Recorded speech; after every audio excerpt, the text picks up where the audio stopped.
Hi, everybody. Welcome. We are here at the Expat Expectations event for Global Atlanta. I'm Trevor Williams with Global Atlanta. I'm the managing editor, and we're excited to have you all here for our exciting discussion today about helping you and your organization manage your global teams in the post-COVID pandemic era. I'm going to start us off with just a few introductory and welcome remarks, and then we're just going to jump pretty much straight into our panel discussion, as we've got some great service provider experts who are going to share a little bit more about what's going on in their fields and get us acclimated to how we're going to adapt to the new world that we hope to be experiencing soon, where we're past the pandemic and figuring out which parts of our adaptations that we've had to make will actually stick. So again, we're a news service. For those of you who don't know us, Global Atlanta is a news service that covers international business here in Atlanta. We also cover education, culture, trade, these kinds of topics, really revealing Atlanta's various connections with the world.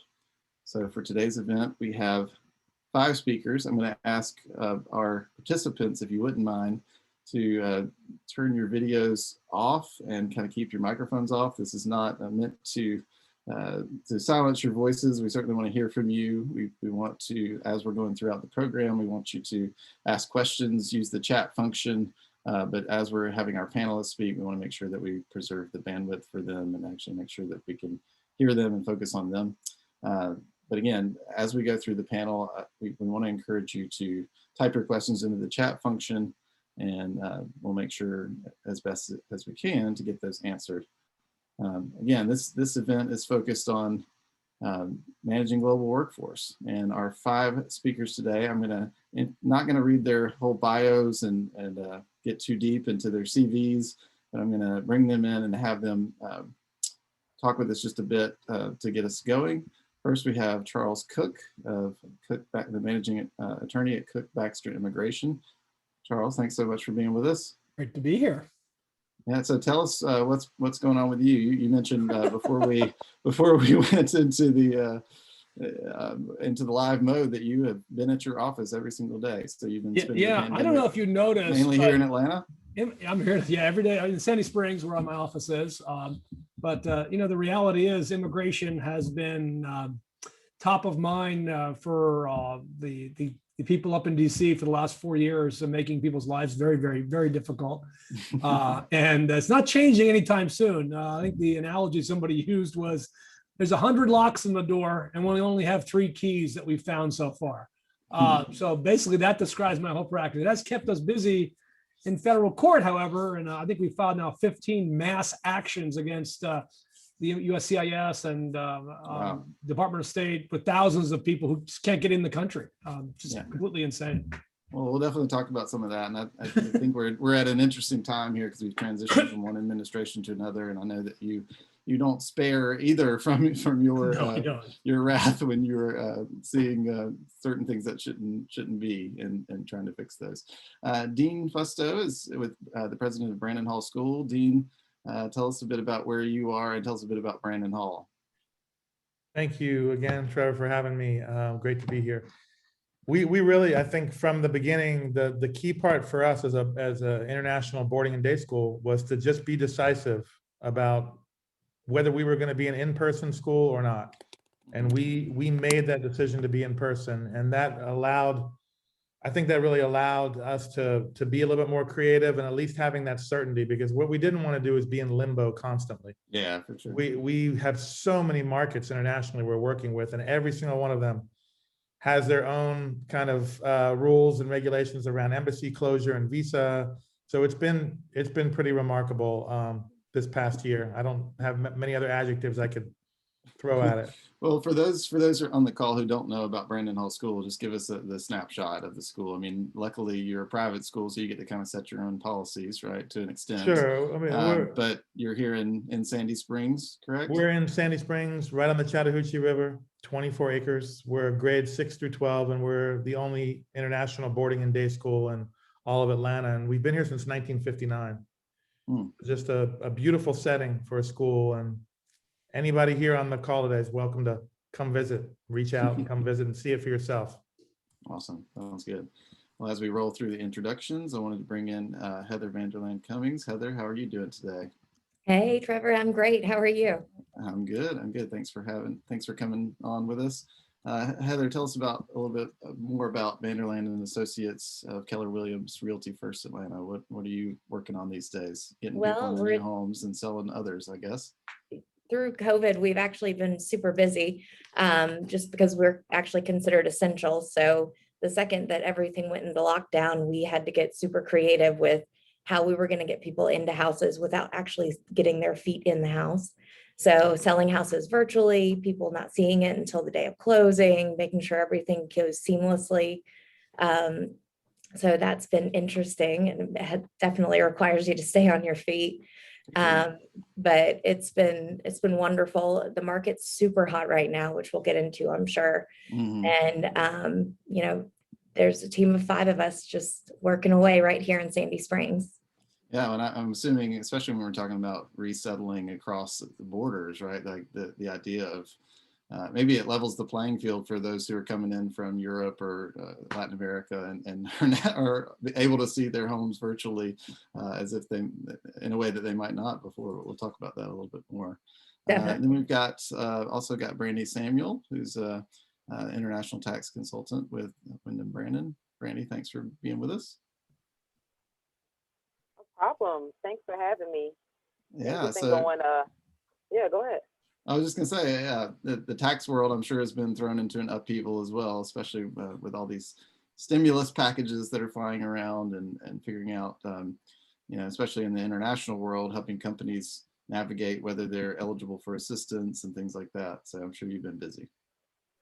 Yes, we've been busy in the international space, not so much, you know, for the stimulus package, because a lot of them weren't necessarily eligible unless they had a local workforce here. And a lot of the companies we see, especially in the mid-market, they don't necessarily have large amounts of workforce here in the States, but unless they have a U.S. subsidiary. But things have been growing good. I've been seeing a lot of deals, a lot of restructuring happening, and then pause on restructuring because we're not sure what the new plan, you know, Biden's plan is going to go through or not. But there's been a lot of activity related to restructuring and looking for U.S. investment. Great. Looking Thank you for for U.S. being investors. here. Sorry, no problem. Yeah. And then last but certainly not least, we were admiring his Zoom work a minute ago with his camera. We've got Michael Manili from the Manili firm, which focuses on family law here in Georgia and around the world. Michael, thanks for being with us. Thank you for having me.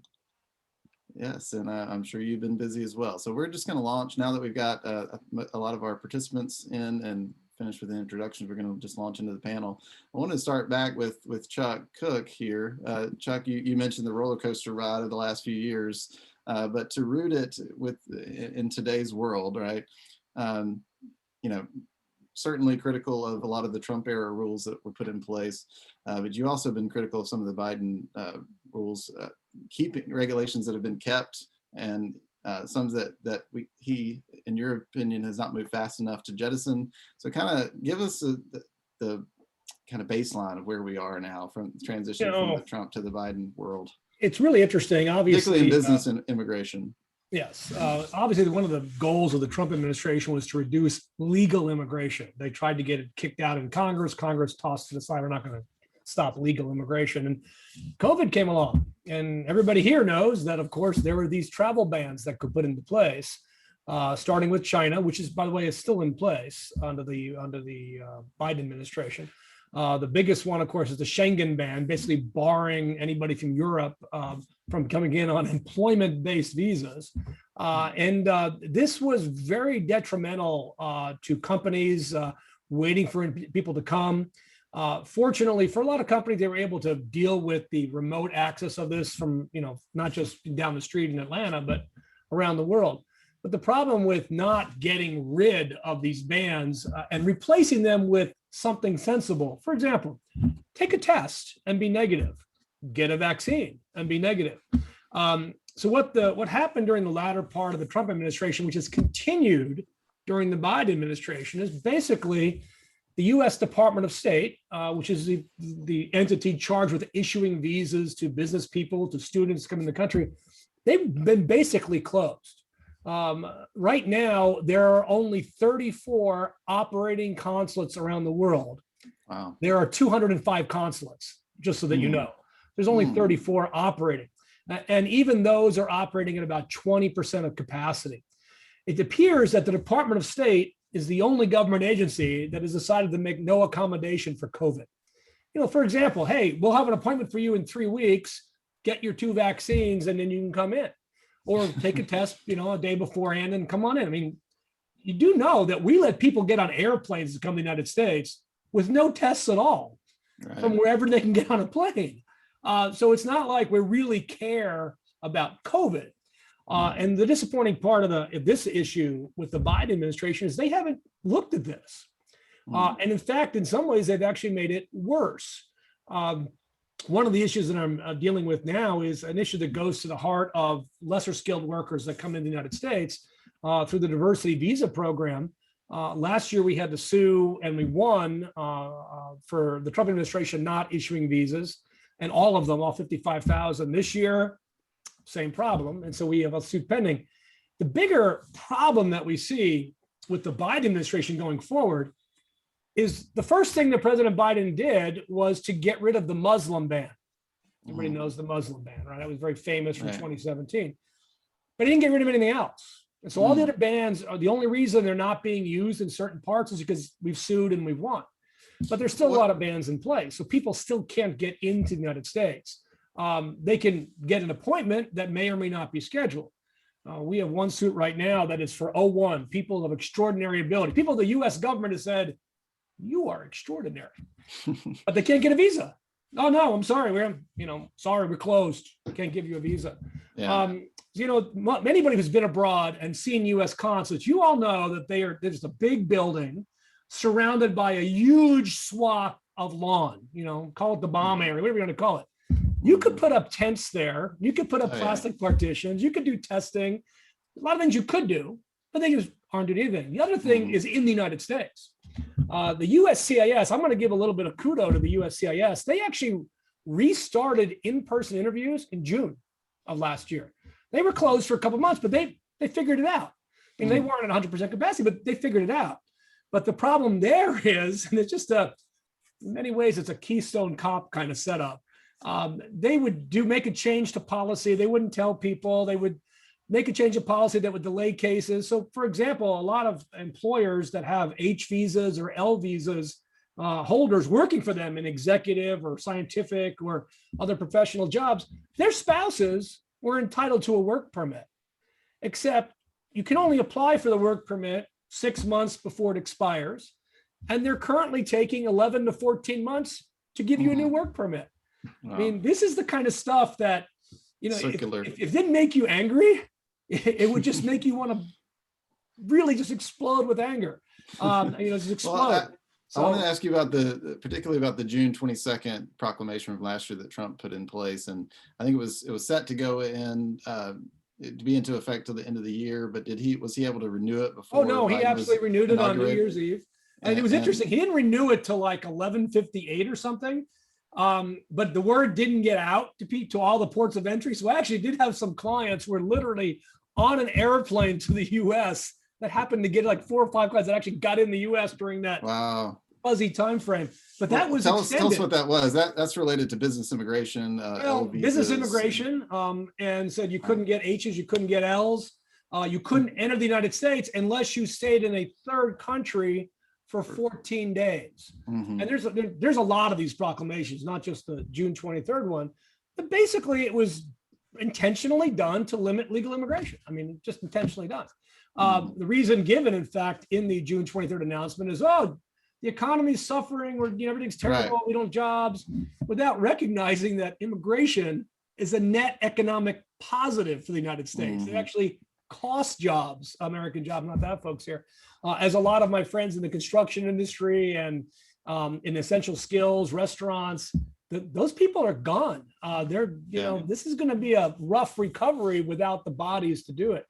The other thing I will tell you outside of business immigration, of course, was last Friday, everybody was aware that the Trump administration had limited refugees from coming in. Now, refugees actually are great workers that come in. They're not on the government dole, but they're Right. set up through these agencies. And shockingly, after Joe Biden had said in the campaign, we're going to restore this, he came out on Friday and said, oh, no, we're going to keep it at the Trump levels. And I don't know if you're on Twitter, but Really? Twitter exploded. At least immigration Twitter exploded. And 5 hours later, the Biden administration, you must have misunderstood what we said in writing about the refugees. And now, of course, they reverse themselves. Yeah. But this is the problem. There's no assistant secretary of state for consular affairs. The people in charge of the embassies, not appointed. They just barely appointed head of immigration. There is no head of ICE. There is no head of CBP. I mean, Wow. These are failures of the Biden administration. Shocking failures, actually. And so for companies, I mean, I remember us talking about this issue of national interest waivers, right? Where companies could get exemptions from these bans by showing how their company or the person that was coming in was essential to their operations in the U.S. and their economic activity. That's going to create more economic activity basically in the U.S. So what was that like to help people navigate some of that? Well, it was really hard to navigate the national interest exemption. Don't confuse it with national interest waiver, an entirely different thing. Okay. The NIE, one, was illegal. It violated the APA. You just can't make up rules because you feel like making up rules. That's not how our government works. But second, every consular officer had a different interpretation of what that meant. So you could have people with two identical backgrounds. One goes to Paris, one goes to London, one gets an NIE and one doesn't. And there is no consistency in the process, which is why we've, again, sued on that as well. But it was wildly frustrating because you could not know whether somebody could come in. And then they've changed the national interest exemption. And now it's, if you're coming to fight COVID is basically the only exception. So now there really aren't a lot of NIE exceptions. Now, fortunately for us in Atlanta, the authority to issue national interest exemptions actually belongs to Customs and Border Protection because they're in charge of entry. The friendly guys at the airport, the black uniforms and the guns, those guys, they're in charge of it. And the Atlanta airport has been the premier location in the United States to get an advanced national interest exemption. Very fortunate here. The reason for that, this is Chuck's postulation, but I'm pretty sure it's accurate, is we have a very large workforce for CBP at the airport.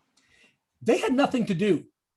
I mean, there was international flights were like, they had nothing to do. So they needed, this gave them something to do. And they've been just fantastic through it. I'm very proud of our local people here. They did a great job on this, but consulates, it's just been a nightmare for companies because you just can't, immigration, it never was super, 100% predictable, but you can predict, you're pretty sure. Yeah. On this stuff, man, it just became a crapshoot in many people. Really crazy. Wow. Well, I want to come back to you on some of this. I want to get some of our other. Let's stop me from ranting, please. Well, Dean, you mentioned that you had to make a decision early on at Brandon Hall to kind of be an in-person school, but I would imagine that you had I think you have 20 plus countries represented among your student body. So how did you navigate the issue of international students being here and not able to get home in some cases? Was that an issue for you? Absolutely, it still is. And early on in the pandemic, maybe late March, early April, there was an evacuation piece. We had to get students to either their guardians. We had about 80 boarders at the time, and we had to either find guardians for them or day families who might take them in. Those that were lucky enough to get flights back home. Some of those kids we still haven't seen return. They've been virtual ever since, or some other decision they had to make. So that's been really hard. And also the school, I mean, we're fortunate in one sense that being in person, we're able to put in a lot of plans, and we have the space to do quarantining because we have a lot of dorms on campus, not just one. So that's a very creative use that we never would have had to even consider before the pandemic, that we'd actually be using dorms as a 14 or 7-day quarantine space for kids, So it's been a steady slate of disruptions that ultimately I think will, have already made us stronger, made us more nimble, and made us have to think differently as an organization. Nonprofits aren't always thinking with that kind of business crisis mode mind, and we've had to definitely adapt that mindset. Well, one thing it seems to me is that the pandemic has emphasized the need for international exchange in a new way, right? But also has made it more difficult. So, where are the ways that you've had to innovate in that regard? And I know you've had in the past you've had summer leadership programs where you bring in students from Southeast Asia and all over the world to kind of get them this exposure to Brandon Hall and to Atlanta, really in general. But what would you say are going to be the lasting innovations that help facilitate international exchange in the future, and how should we be thinking about this if we're parents here and we want our kids to experience this stuff? Sure. So the program you're referencing is the Center for Global Youth Leadership that we run in the summer. And at least last summer, that program, we had to pause it because no one could get here. This summer, it's back. We're up to cohort 6 and 7. And again, we are bringing kids from local and all around the world. The opportunities for cultural understanding and, global collaboration, that is the bright spot. There is so much that we're going to be able to do around those areas. And that's kind of our wheelhouse and my personal passion. So I see endless opportunities there to be bringing kids together, especially because a lot of damage has been done through media. Not you, Trevor, so don't take offense to that, but just the way, our country has taken some hits and has been portrayed, it's made it a lot harder to be welcoming, to make people know they're welcome. So we've had to work really hard on that. So again, I think the biggest innovations have been having to learn how to be a in-person school while also being a hybrid school, while also being a virtual school, while also having kids who are here some days and not others. It's been just being able to juggle all of that, whereas before it was much more predictable and one-dimensional. Yeah. You just kind of came to school. You lived at school if you were a boarder. And that has not been the case this year. Where does your school intersect with this whole conversation of expatriates kind of being posted in Atlanta? I mean, is it a bit different for you because you are a boarding school, so you're able to get students whose parents are not necessarily here, or do you get a lot of folks who come in and are looking for a globally minded school and find Brandon Hall and have their kids go there for the day portion? Yeah, it's a little bit of both. I mean, the relocation market is a big one for us, and working with companies specifically that have a lot of folks who might be coming into their system at any given point, because we're a rolling admission school. But yes, in terms of the attractiveness and the affinity that some might have for the school, it's going to be mission-based. The global citizenship piece and that kind of awareness, and knowing that your child can come here and be shoulder to shoulder, eye to eye with kids from all over the world, or even if you're a boarder, roommates with kids from all over the world. It's that message and that mission is still a beautiful one, and the world needs it more than ever. So that is I think the big thing we all hold on to here at the school. How are you handling the issue of portability of educational credentials, for those who are posted around the world and maybe jumping from one location to another, and what should folks look out for in that regard, even if they're not at your school? Yeah, that, especially schools that have an international focus like ours, that is less of an issue, because in a typical year, even without the pandemic, there are transcripts and certifications and things we have to look at from every single country. So we have to be conversant on those to begin with. So that part I don't think has changed so much. And I think schools that have those international populations, even day schools here in Atlanta, our peer schools, they're well versed in that, and they're able to, I think, still be really accommodating, with those types of credentials you're talking about. Yeah. Am I right in remembering that Brandon Hall recently got IB accreditation?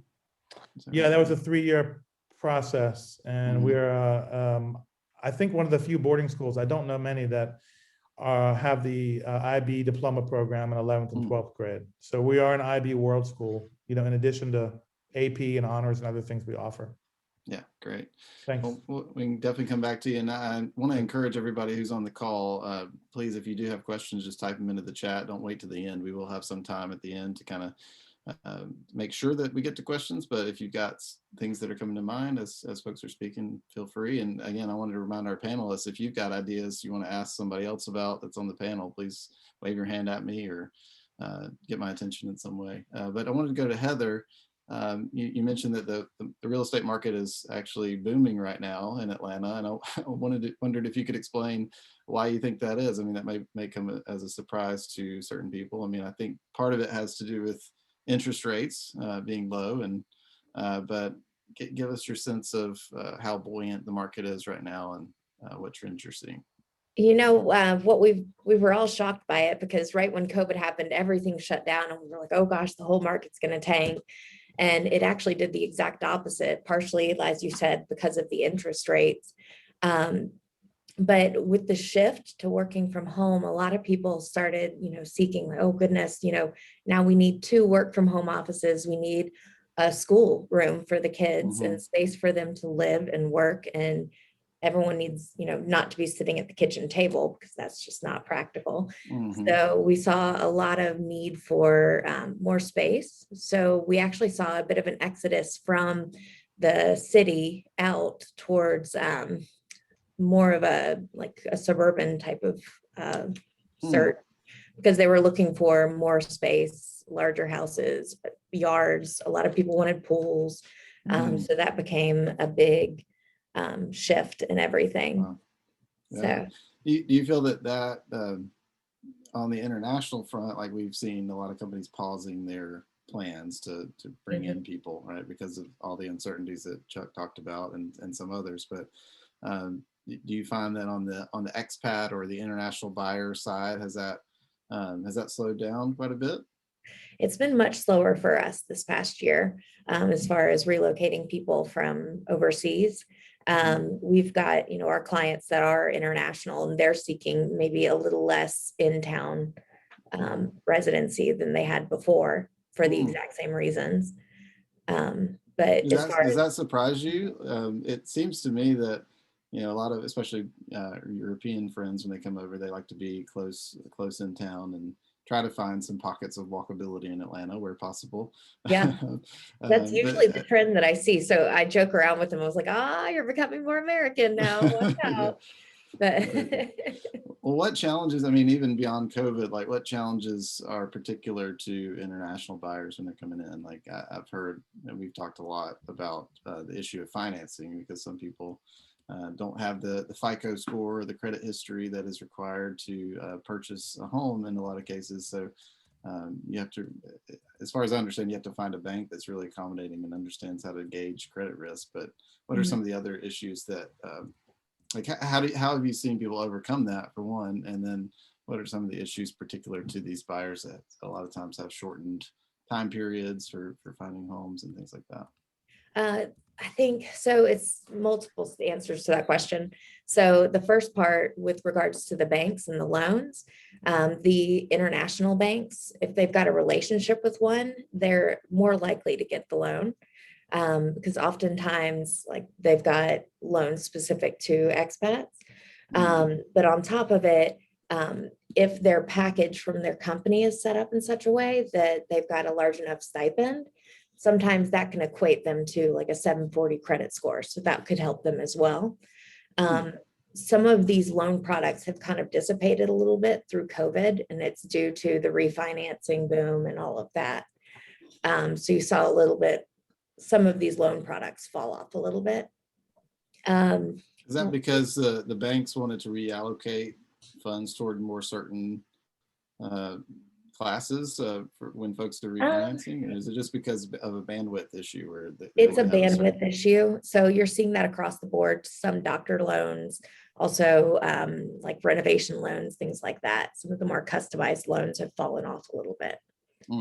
Interesting. So I want to say, I also noticed for the real estate, for foreigners who own U.S. real estate, there were difficulties that I saw this past year was related to the FERPTA rules. It was hard for them to even travel here to be able to sell their property.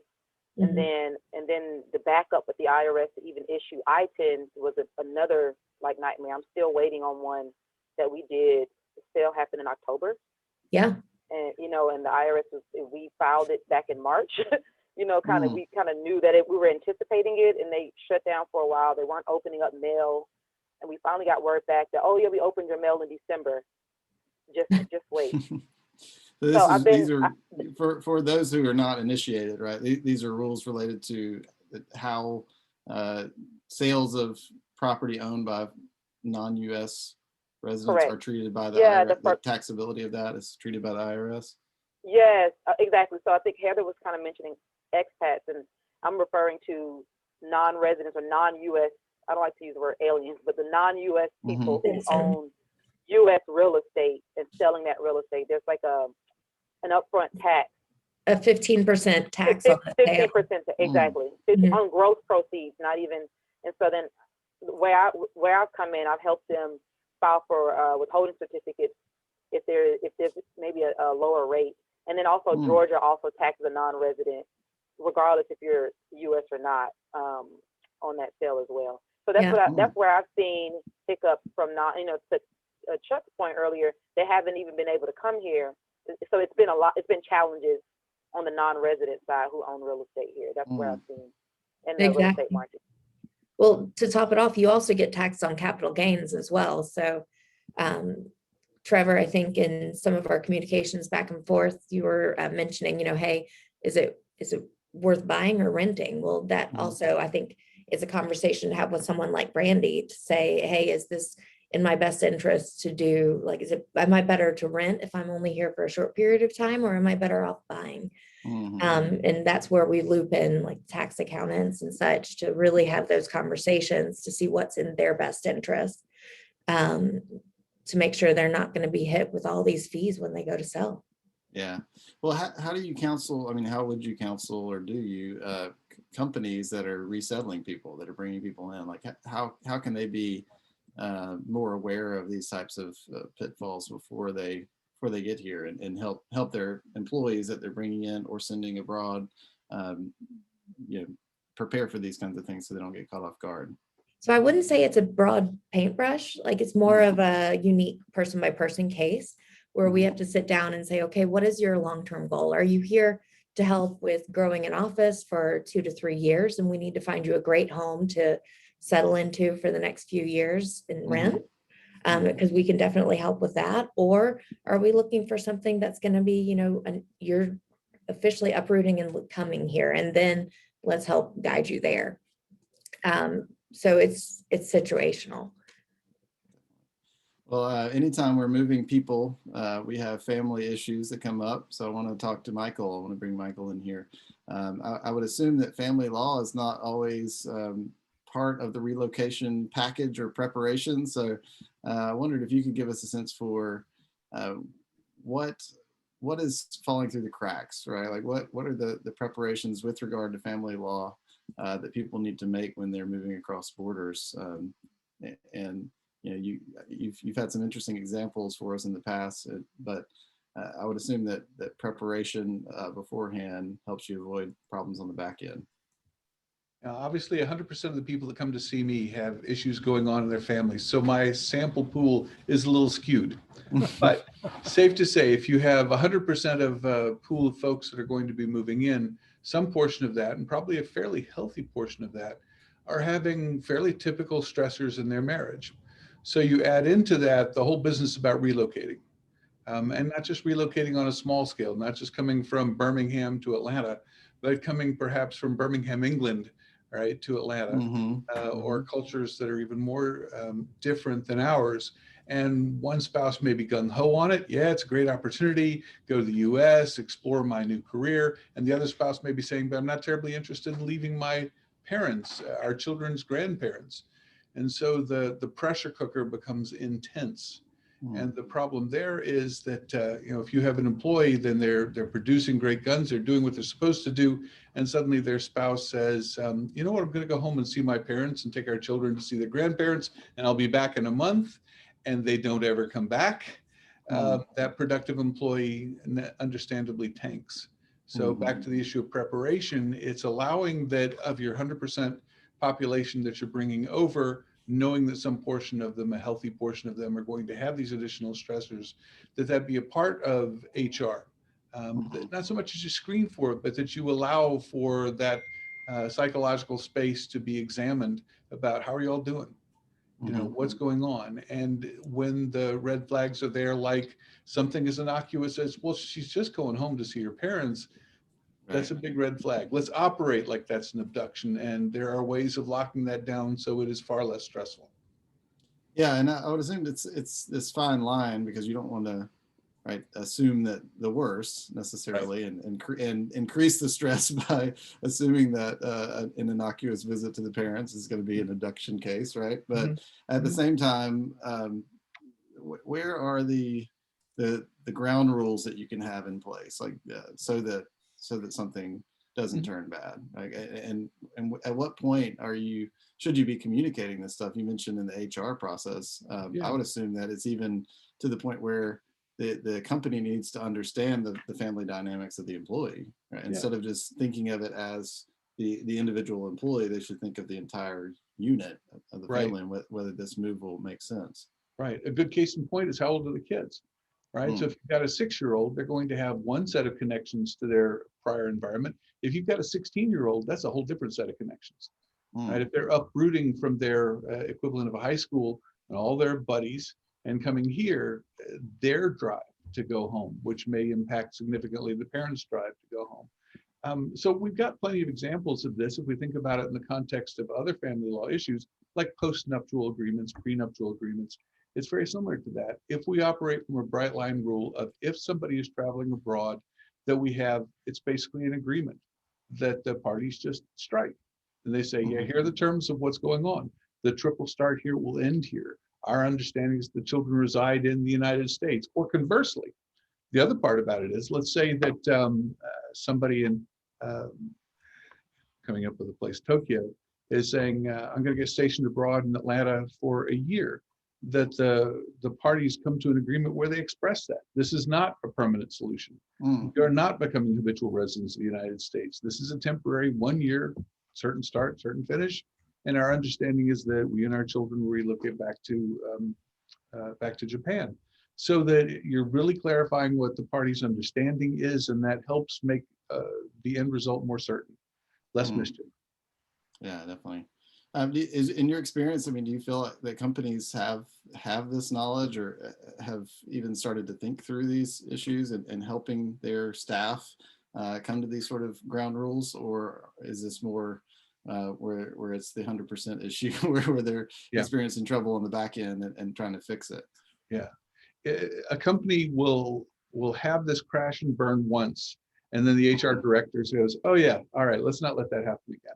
And then they become very savvy to it. And we'll hear from them then on, we just brought this great lady in to do IT work with us, and she's got a husband and bringing kids, and we need to have him talk to, or have her talk to, about structuring their agreement so that everybody's on the same page.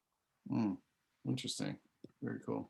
Well, we do have one question in the chat box, so we've overcome the first hurdle of getting people to engage with us here. But I wanted to bring in Brandi. You heard from her a little bit about the issue of real estate taxing, but I wanted to talk about market entry for companies. I mean, do you see when foreign companies are exploring the U.S. market?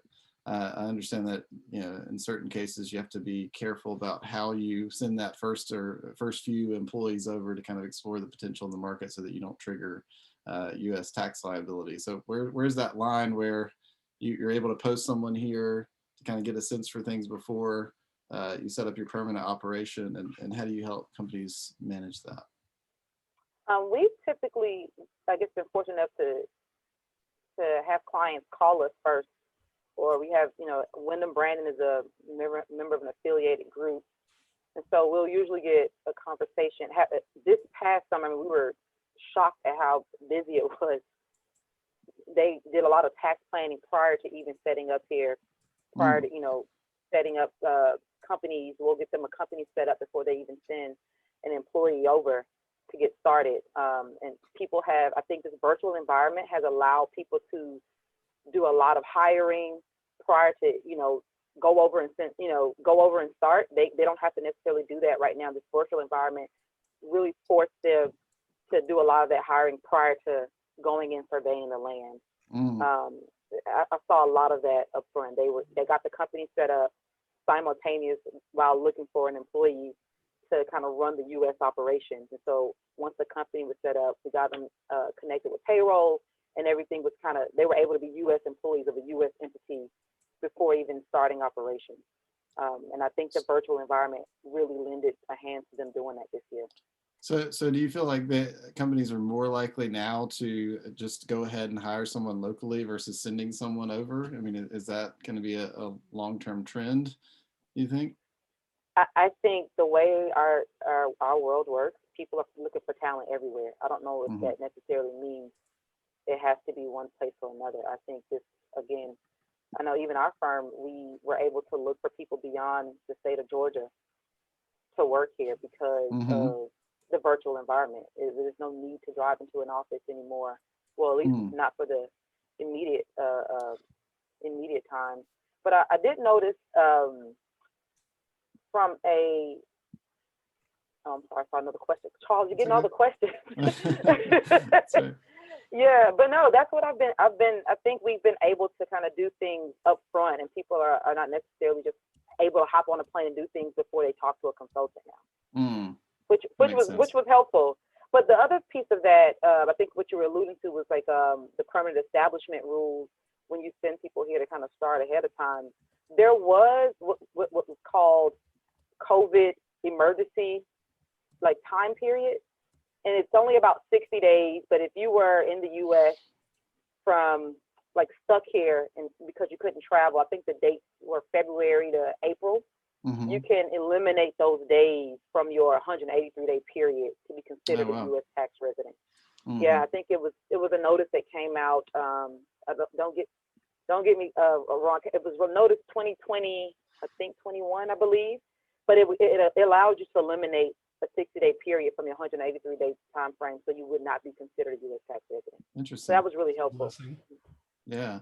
Well, I wanted to ask you too. You know, given that remote work brings all these opportunities, I mean, we can now, you know, theoretically recruit from anywhere, right, and have teams on staff. We always could do that, and you know, outsourcing has always been an issue. But I think companies, like you said, are embracing this more and saying, you know, we can be somewhat location independent. There'll be all these implications for real estate markets and how cities are structured and everything. But I'm curious about the tax implications of that. So say I'm in Atlanta and I want to, instead of hiring a programmer here, I instead say, well, this guy in Romania is really great, so why don't I hire him? I mean, what, from a tax structure, is that beneficial to you to do it that way? I mean, how can companies kind of manage the flexibility of flexible work? Yeah, so any work that's done, like it's considered non-U.S. source income, is not subject to withholding tax. Okay. And so if they would have had to bring that person here, like say prior to COVID, a lot of people use work abroad anyway before COVID, but say before they needed to have them here, so that non-U.S. person, so the Romanian person that's working here in the U.S. would be subject to some 30% withholding tax on this non-dependent or dependent compensation. So now that they're abroad, the income is considered non-U.S. sourced income and therefore not subject to withholding tax. Wow. So I would assume that means that, especially if they're independent contractors. Yeah. Yeah, so I would assume that means we're going to see a lot more of that in some ways. I mean, with this, you know, because I think the sticking point before was that, you know, we feel like we have to have the person here to ensure that they are, you know, contributing and aware of everything that's going on. And now I think companies realize we can do some of this onboarding type stuff, you know, just as easily remotely. So maybe there'll be more of a shift toward that. So we'll see.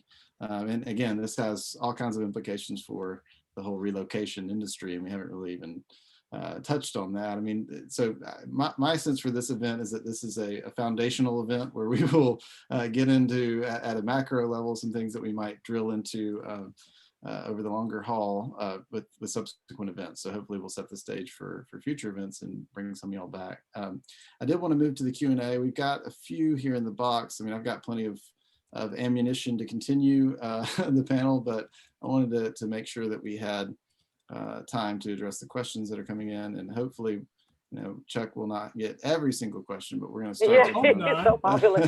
He's so popular. Well, and I will say that we collected quite a few objectives from our registrants when they signed up. So y'all asked them Oh, the good. questions that you asked. I mean, some of them were related to immigration, some of them were from CPA, some are about benchmarking employee performance, some are about I'm just looking at them here, how to communicate across borders better. I mean, so you know, feel free to ask those, but I'm going to jump in here with Chuck. Do you think there is much pressure on the Biden administration to ease immigration restrictions or employment visas? Do you think this will have much effect, particularly given what happened with the refugee issue? Well, I think the refugees set a really great example. If you scream hard enough in the right places to the right people. This is also true about what happened on the travel bans. We filed a lawsuit against them. We publicized it. We had a number of reporters do stories about very sympathetic cases. And about 36 hours later, you know, Biden lifts part of the ban that was a problem for a lot of people. So yeah, this administration does in fact respond to pressure, positive pressure, in a lot of different areas on immigration. So one of the things you can do, I think, is of course get the National Chamber involved, but really to get local chambers involved and calling. You know, I know that Twitter is considered to be like writing on the wall at the playground or something, but I will tell you, the leadership in this administration, they are all on Twitter, and they're on Twitter because they respond to it, they participate in it. So getting that word out on Twitter, say, why haven't you fixed this? Why? And get it retweeted over and over again, and then get CNN. We live in Atlanta. Get CNN to do a story about it. Trust me, these are the things that we're trying to do as lawyers to shake this up. But I will tell you, our employer clients are all like, well, you know, they might make them mad. No, it's going to make them change their policy. That's really what this does. Well, in the grand scheme of things, do you feel like they've been slow to repeal some of these things? Like, we're 3 months into the new administration, right? So why do you think some of these things haven't changed, particularly those that the bans and things like that they have even said are, you know, contrary to their long-term objectives? If you read the lifting of the Muslim ban, it actually refers to the other bans as being bad. Right. Well, part of it is there's nobody in charge of immigration in the administration. You know, they just barely named a head of the USCIS. I mean, nobody else is there. In the White House, frankly, I think he put kind of weak people in the White House. I think the new USCIS director is super strong, but I don't think they've got people that are advocating strong enough. And the second thing I think is overriding all this, the Trump administration was all about immigration. Biden is about COVID. It's all about COVID. So anything that would cause COVID numbers to increase, anything that would create a risk for Americans, he's just not going to do. And oddly enough, those two issues collide in immigration, and they end up in the same spot. And I think the last thing that's playing effect in this is the CDC. He's listening to the CDC, and the CDC is the one that's barring families from coming in on the southern border under Title 42. And they're the ones that haven't gone to Biden and said, look, okay, we don't need the travel ban. We don't need a 14-day quarantine. Here is a better solution. But keep in mind, this very morning, the Department of State just went up to 80 countries that have a do not travel for US citizens ban on them. Wow. So this is not something that people, it'll be done by the middle of May. This is going to be going through September. And if we can't get our vaccine rates high enough, this could go on through the end of the year. I mean, that's because it's all about COVID.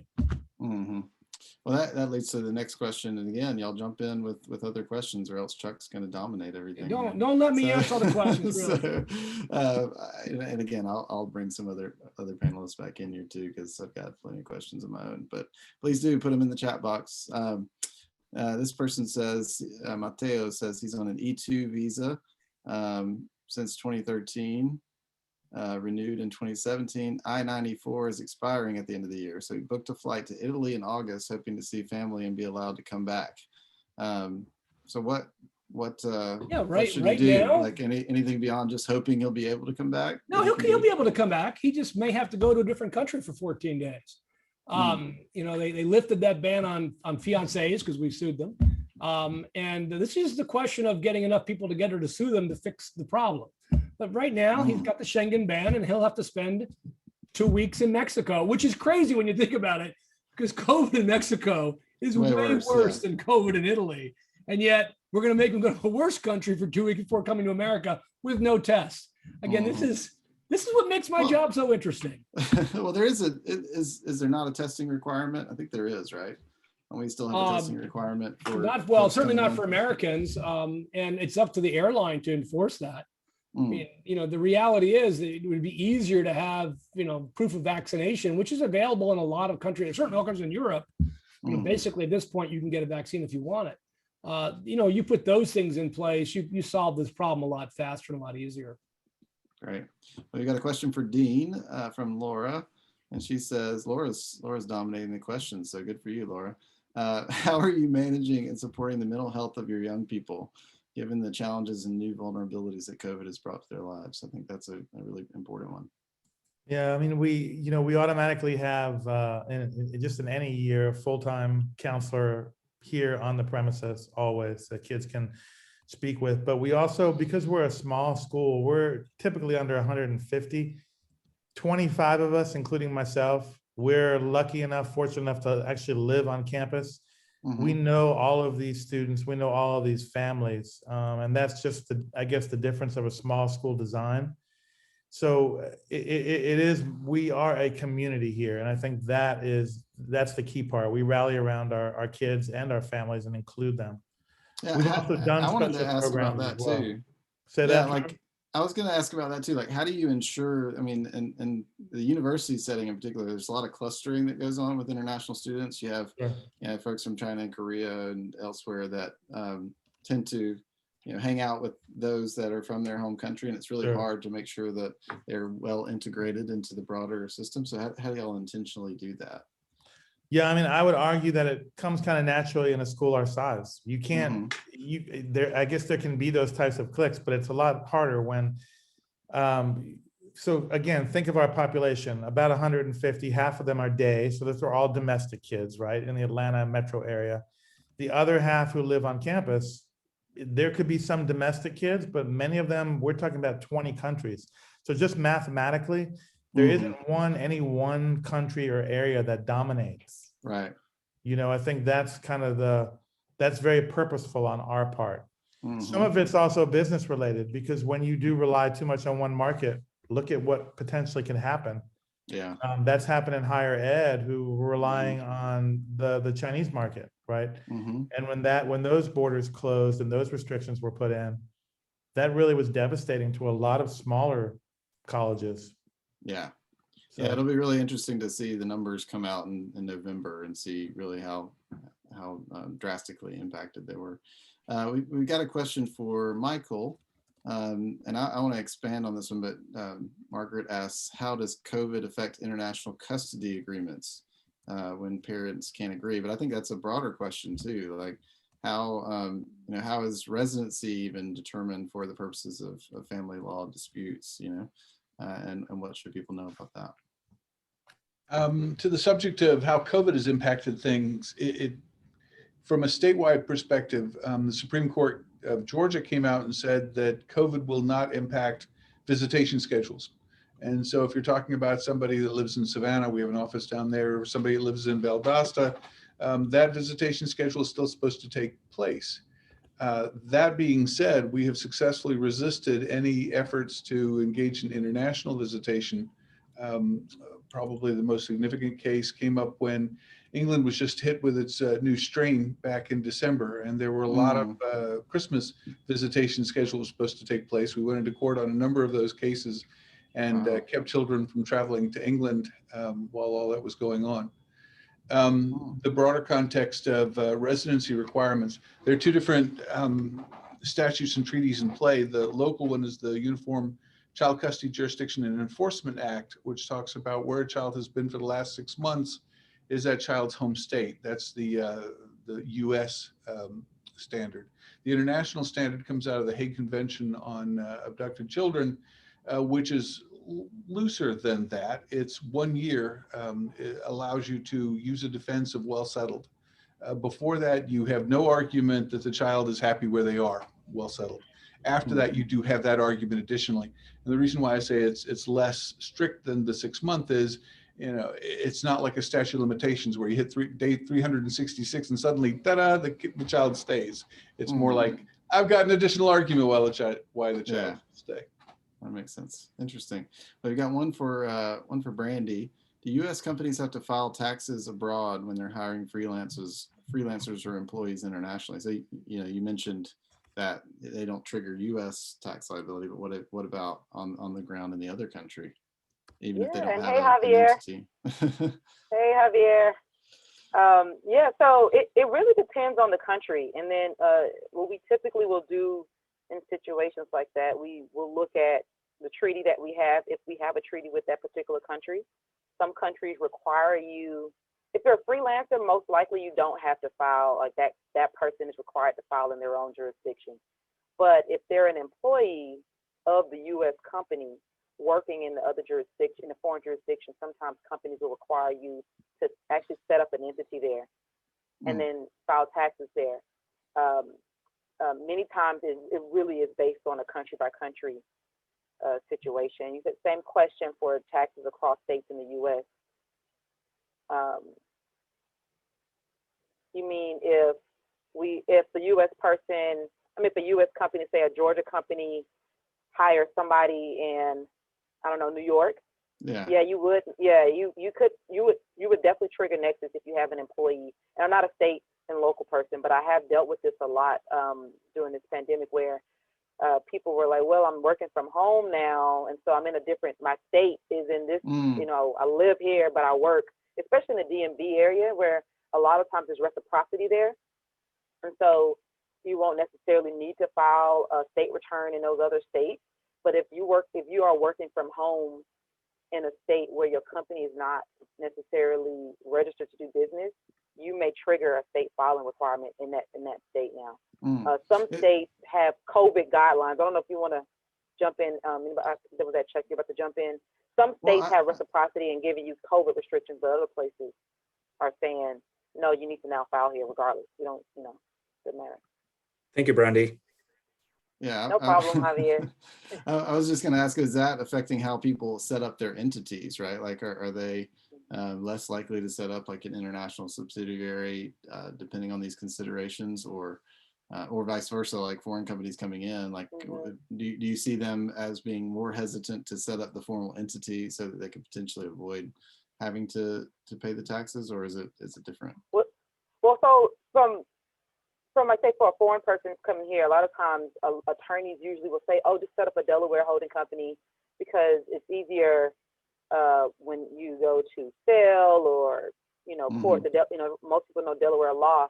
But what I've been seeing now, a lot of states, and I'm, again, not a lawyer and I'm not a state local tax person, but from what I've seen, they're setting up more so where their employees are going to be. So, like, for example, there was a Canadian company wanted to do business here, and they were determining if they wanted to set up the U.S. company in Delaware or Georgia.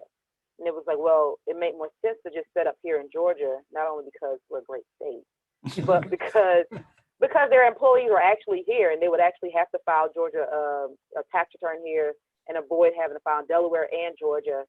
And so we've seen them say, well, we want to just set up where our employees are going to be. Great. Well, we got a few minutes left. I want to ask one question to Heather.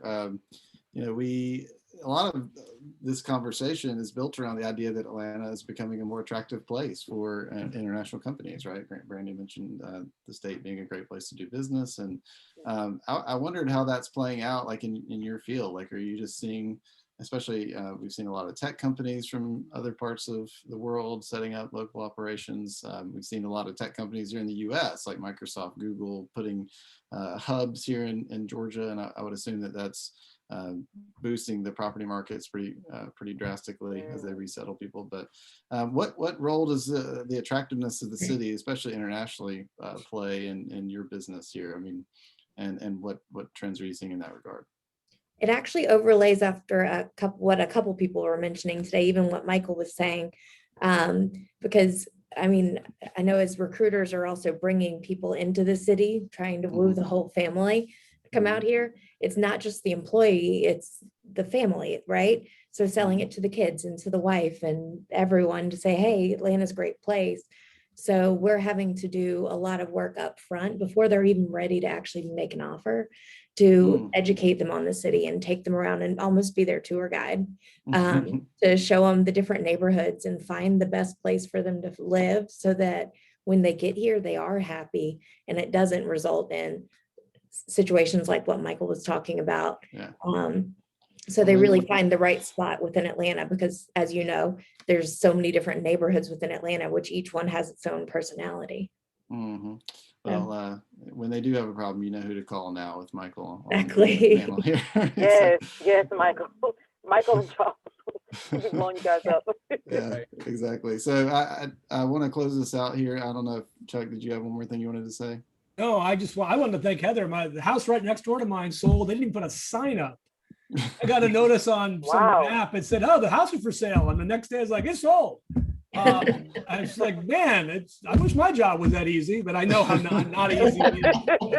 Hey, Charles, you know, the statistic is if one house sells, there's usually 2 other neighbors that want to sell too. So if you know them, tell them to call me. I would sell, but I have nowhere to move. So no houses to move to. So. I'll find you one.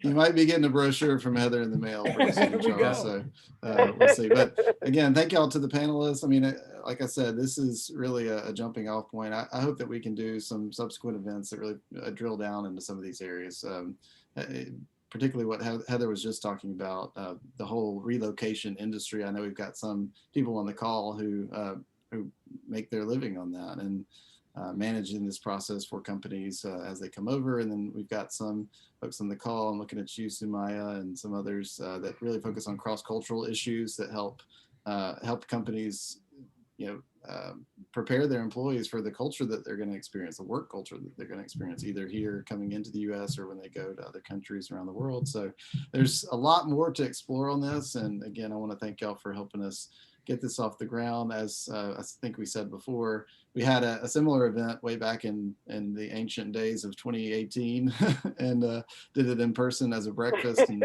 hope we'll be able to do that soon. I want to thank everyone for joining us, and thank our panelists for giving you a roaring round of applause, even though you can't hear it. And hope to see y'all soon. Thanks again, everybody. Thank you. Thank you so much. Bye-bye. No problem. No problem.